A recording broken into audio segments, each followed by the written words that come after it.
Does it ask you on your end for consent? It did not, which is funny that it Oh, mentioned consent to you, but then it was like, I think I no, just called it consent, but it's really just approval. Like it's like this is gonna happen, but it doesn't ask you for consent. That's interesting.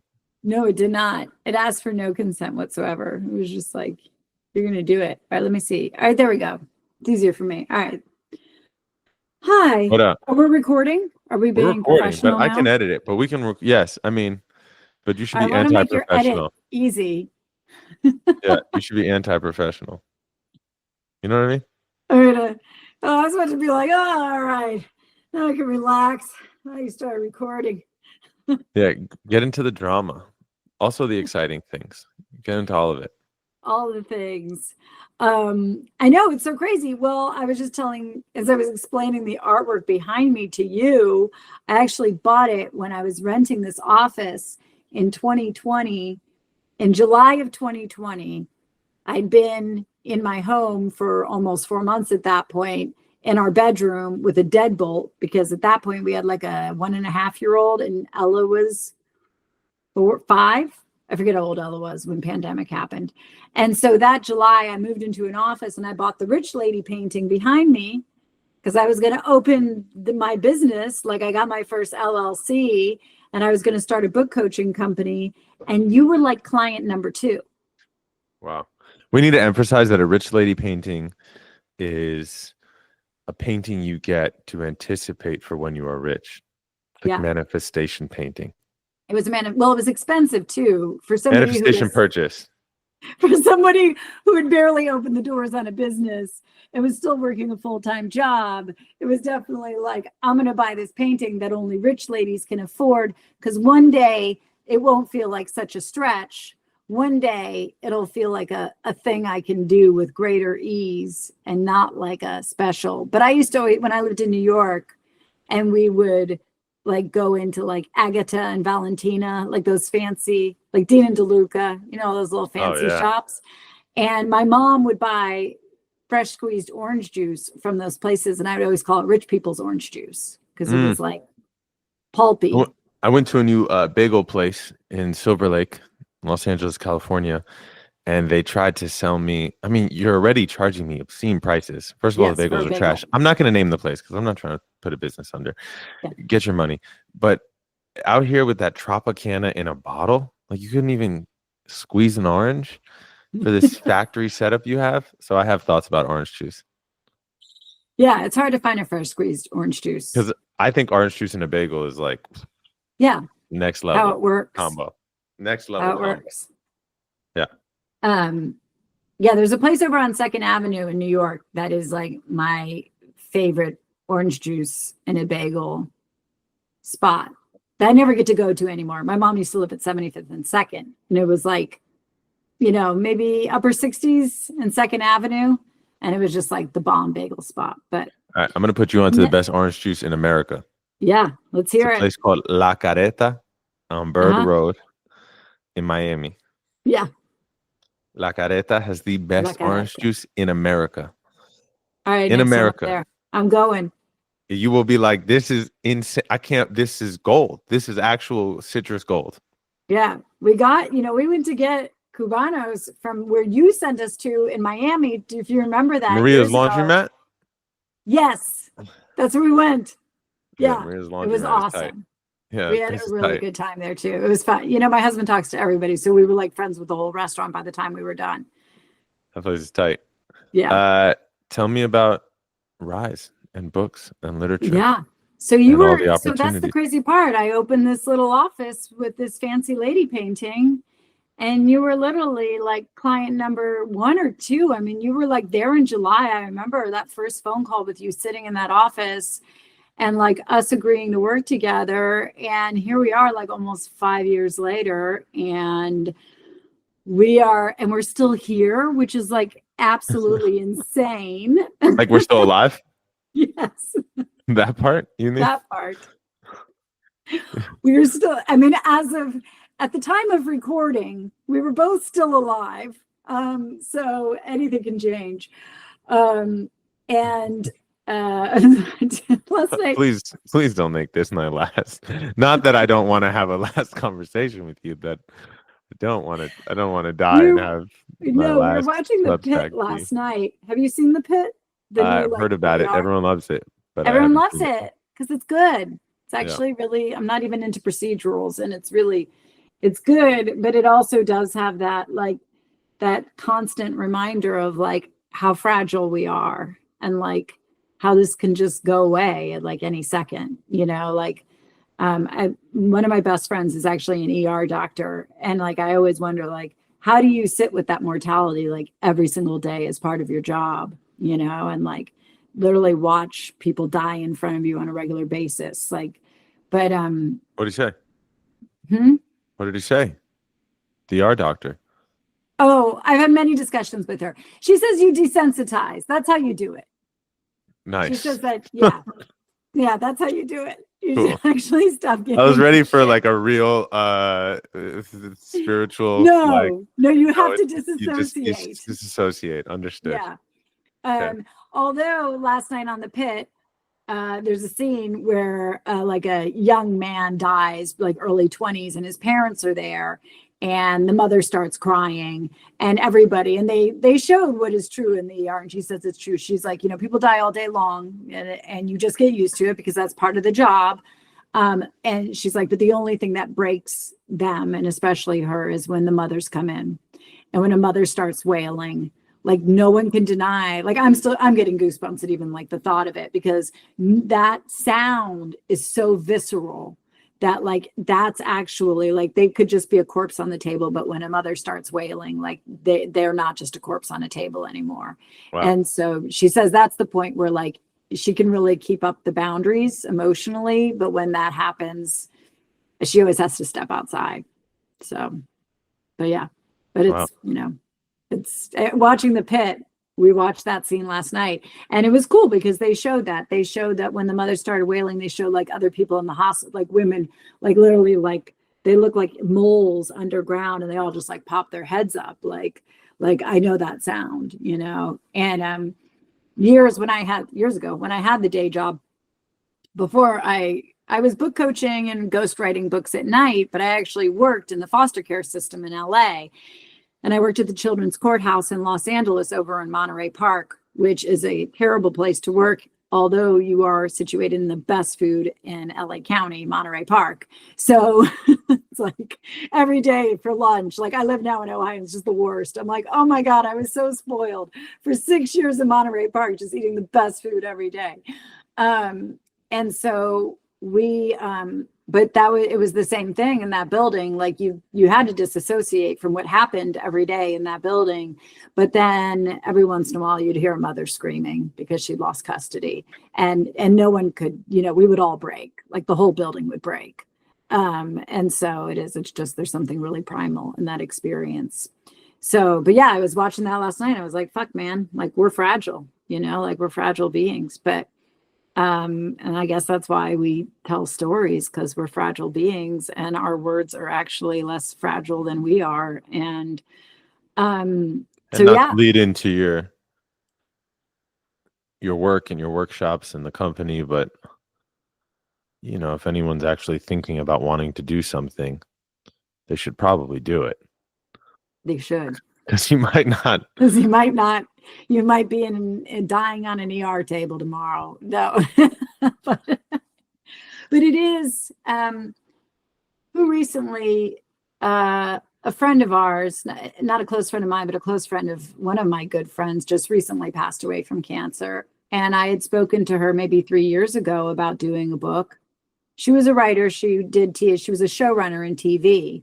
And she had such a crazy story, like such a crazy life story, and was a writer.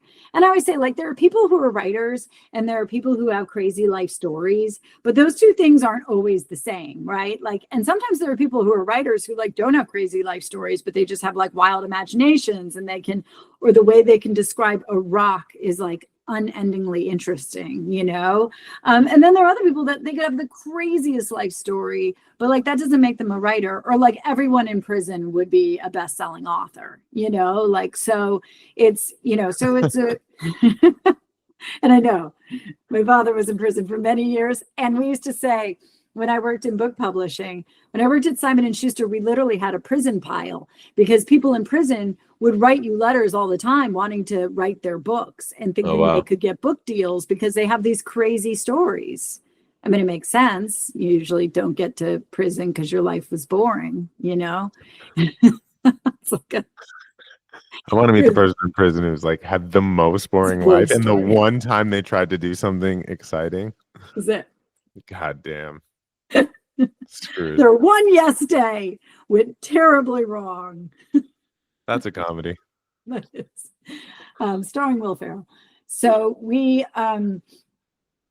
so yeah, it's, you know, but when you meet somebody who has this, like, they're a writer, they're a professional writer, they know how to tell a story, and they also have this incredibly interesting life story. And I remember talking to her, and 2 years later she got a horrific cancer diagnosis, and 6 months later she's gone, you know.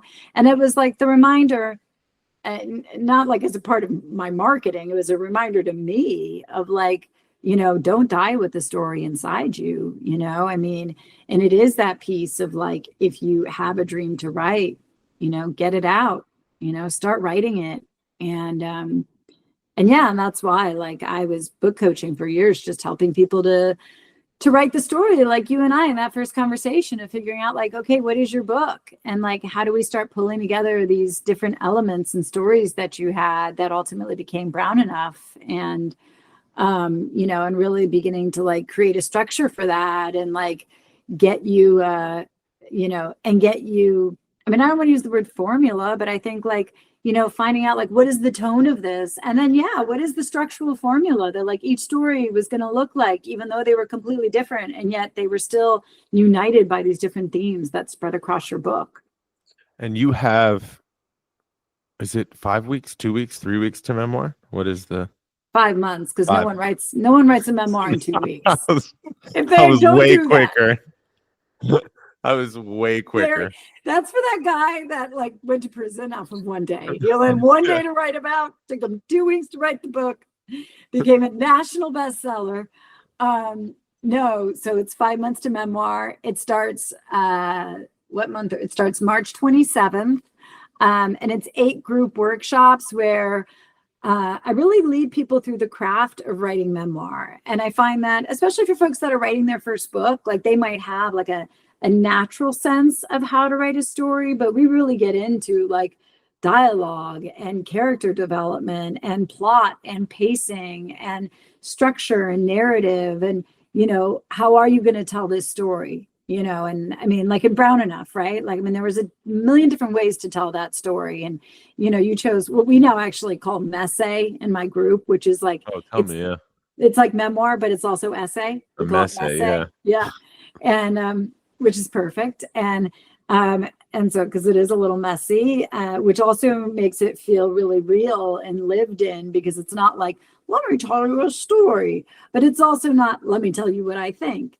And it really is that braided memoir where you get to have the exposition of philosophy with still, like, the plot and the character and the dialogue of memoir, which I think Well, your book did so great. I'll speak on the counter end of someone who's been coached by you and worked with you.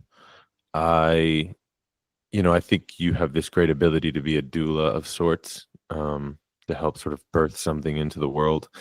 And I didn't have, I think a lot of people have good ideas and just need someone with an eye to put them in order. Like, there's something about order. Order is kind of important, and giving you place. And that was super helpful and efficient. Not 2 weeks efficient, but efficient. Yeah. 5 months efficient. Yeah. Then we built the best part about you and Trudy, although Trudy was way more, like, involved in the creation of Row House, was that while we were taking your book out and your agent was submitting it, I was simultaneously building Row House with Rebecca. And I kept telling you, like, Chris, don't worry, because we're building this really cool publishing house. I think you were like, yeah, whatever, lady. Like, we didn't know each other that well yet. Not well enough for you to believe that I was actually. I remember the phone call when you actually did it. Yeah. You did a bunch of, like, we're doing this thing. And I was And like, you're yeah. like, okay. Well, you know, I live in like LA and Hollywood, and everybody's doing a thing, Yeah. you know, but not everybody does a thing. And so you said you were doing a thing, and I was like, okay. And then you did the thing, and then you called me, and I was in like, I know the exact driveway I was in, and I was with my partner, and I was like, okay, yeah, cool. They did the thing, and so They did the thing. and so then yeah, y'all published the book that you worked on basically from beginning to very end. To the very end. Yeah. No, it was exciting. I remember we kept using that word that year. It was like, it's exciting, it's exciting. But it was, and it was cool to get to do that. And I love doing that so much. I ended up doing it with my own company where we now have a hybrid publisher attached to the book coaching company, because I experienced the same thing. I mean, both with Row House, and though I certainly still send authors there, but, as not every author was a Row House author. And I wanted to be able to expand and still be able to offer folks a publishing home if traditional publishing ended up not being the right route for them, especially for a first book. I think a first book gives you the chance to like prove yourself. And I know we just had the chance to work on another book together. And I think it is so important that for some folks, it's like, all right, try to do an alternative route if you can for that first book. If you attempt traditional, like, don't just presume that a no from traditional publishing means that you're a bad writer or this isn't a good book. I mean, traditional publishing is just so hyper competitive and getting more so by the day. And they live in the weather vein of what's happening with global politics and global economy, and a lot of those indicators that unfairly impact authors, all authors, but then especially authors from any kind of, people of the global majority.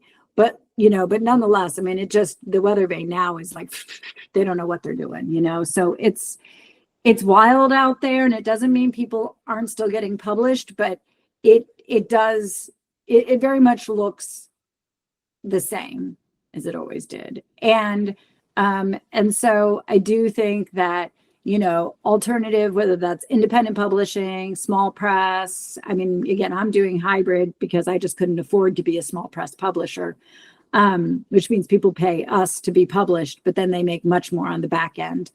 And so we just recognize, like, it's all about trying to figure out how to get these stories out into the world. And we attempt, like with you, where, we go the traditional route. We help authors get agents. Last year, actually, our authors surpassed $1 million in book advances. So, yeah, which is amazing. So, and we've had dozens of authors get traditional book deals, and many who've gone on to be very successful after that. New York Times bestsellers and all the words, all the marketing, all the things I'm supposed to put on my website. So if you want the words and the things on your website, take the workshop starting March 27th. Yeah, and 5 months to Memoir. And but I'll say, like, what I love about 5 months to Memoir is that it is way more about craft. And though we have, like, the last class is about submissions and we get into the marketing side, but really 5 months to Memoir has always been for people who have dreamt of writing their story and really have no idea how to start that, or who have done we have a lot of first drafters in there who've actually done a first draft and they don't have the, either they don't have the connections and they don't have the resources to hire a private editor, but they want to be able to get feedback. And so it's really a great space for both people that haven't written a word, all the way to people who've written even, draft number 2 or 3 and who just really want a safe space to be able to get live feedback on it. So the course is 8 group workshops, and we start with that craft talk, whether it's on pacing or narrative or outline, as I said, and that's the first 15 to 20 minutes of our 2-hour group. The rest of the group is spent with people sharing 3 to 5 minutes of their writing and then getting like a 5-minute speed round with me. But what's really cool is that because everybody's writing about different stories, their writing all bring up different kind of ideas or concerns or challenges. And so it ends up being a craft talk about 20 different things, because everybody's writing brings up all right, you're struggling with this, or someone else has a question on that. And so, it's super fun for me because I get to just like be full force for 2 hours in terms of like doing that doula wizard shit that I love to do, which is like, all right, let's figure out what's missing here. And like, maybe it is just moving the Tetris pieces around to like click this story together in a way that feels more robust and feels like the story that an author was meant to tell. I think it's really important when you're writing something to actually always be reading something or two things, even if it's only like very little amount every day, or to take these kinds of workshops, because just to reiterate what you said, I think you learn from listening and from watching. You're really inspired. You're like, oh, that's a technique I didn't think about. That's an angle I didn't think about. And that really fills the cup as much as you are filling your own cup. And so I highly, highly recommend, I also just highly recommend working with you as an individual. Yeah, take the workshop. It's great. But also hire Kristen as an individual, mainly because that's just, I prefer that process personally.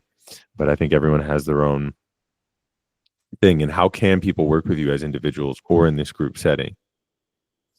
So in the group setting, we do the 8 classes, and then there's 2 private sessions with me. So we do, and people can use them whenever they feel is right. Some people like to bookend it. Some people like to do it in the middle.